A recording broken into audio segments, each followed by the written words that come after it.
Thank you, Chair. The amendments adding the staff to DLNR is very well received. The annual reports is a good movement because it does address the underlying problem, which is the delays in moving the permits. Obviously, these water permits that has created this crisis, if it is a crisis, go back many decades. And the court ruled, I'd like to remind everybody that the court ruled in January that these 4 water permits for one company can no longer continue to be rolled over and rolled over and rolled over. So the court is not ruling on every permit in the state of Hawaii, but 4 permits. Over the past month or two, there has been threats and fears and fear-mongering, in my opinion, where it has been shouted out that everybody's going to lose their permits. 900 or 300 permits are out there. There's 9 other water permits, and they're all in jeopardy. And I would remind everyone again that the court ruled on one specific set of permits.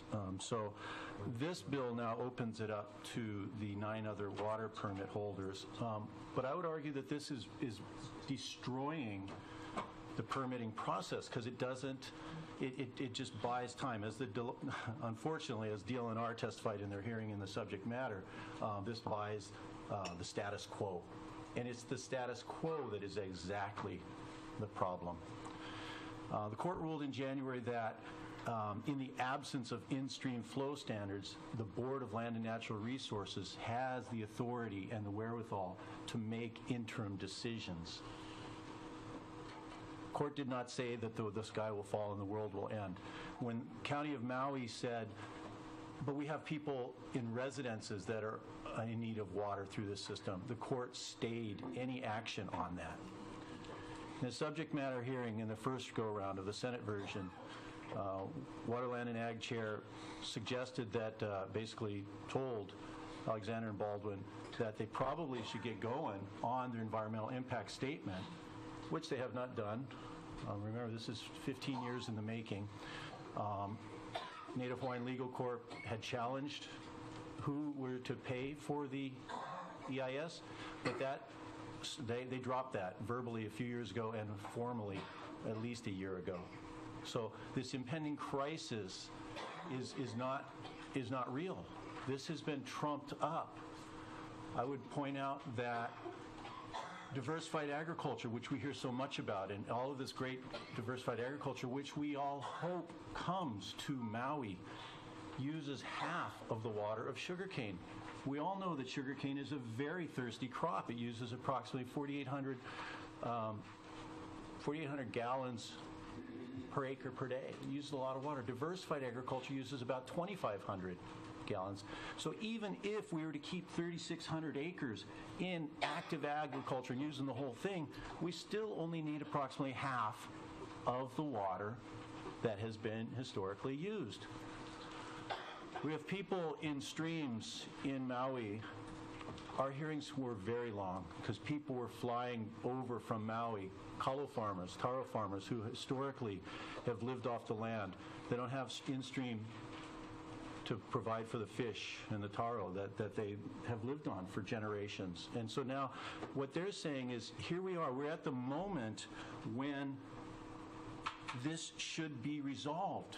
But this bill is not going to do that. This bill is going to continue the status quo. It's going to buy some time. For what? To continue using the water that they've ever used. There's a sunset. Well, I would remind anyone that observes the legislature, sunsets rarely come. You know, how often do we extend sunsets or repeal sunsets? So I'm not confident that a 3-year term is going to magically come, because I don't believe, by all accounts, that there is any interest with this bill to resolve the underlying issues. Nawai'eha, with the 4 streams in central Maui, was resolved. Once the landowner stopped fighting the courts and stopped going, they did come to a resolution on the water usage and their water rights. The Native Hawaiians who have come and so passionately filled up our emails, they have said, we just want to share. Give us some stream flow. So there's no reason that one large holdover plantation company from generations ago, there's no reason why they need to continue to have all of the water they've ever needed without any long-term permit. I would remind everybody that the water does not belong to one company. The water is a public trust. It is a public trust. This is the state of Hawaii. Water is life. The highest priority, according to our Constitution, is the minimum in-stream flow standard to keep the streams alive and our nearshore waters. Without our fresh water going into the sea, we don't have fish. If we don't have the second priority is the Native Hawaiians and their customary rights and ability to grow taro. Third is diversion. That's the way it is, folks. Like it or not, that's the way it is in the state of Hawaii. So why haven't we gone to the EIS? Why haven't they applied for the stay? Why has Alexander and Baldwin not applied for a stay? They don't need to. We're going to give them a buy to continue the status quo. If they apply for a stay, they're going to have to identify how much water they need for this nebulous diversified agriculture plan that is coming at some future date. The EIS could begin. They could have options of ranges of water that they intend or need to use. But they've not begun that process.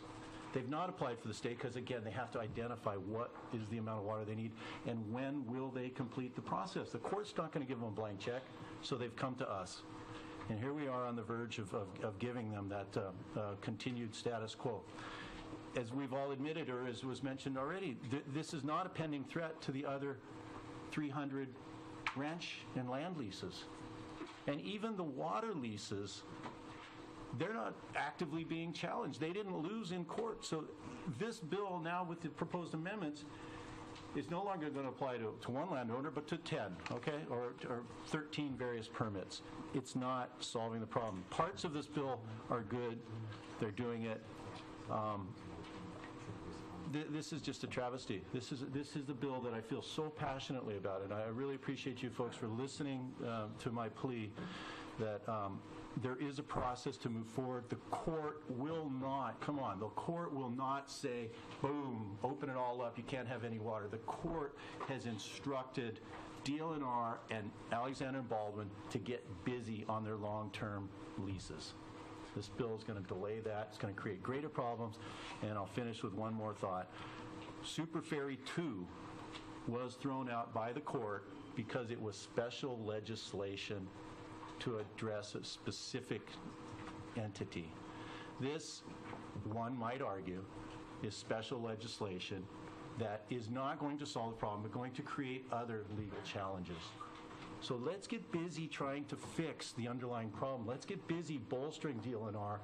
Let's require Alexander and Baldwin to come to the plate and the Native Hawaiians. Let's go. Let's get those in-stream flow standards. But saying no, never mind, keep using all the water until some future date is unacceptable. So please note my emphatic no. Thank you.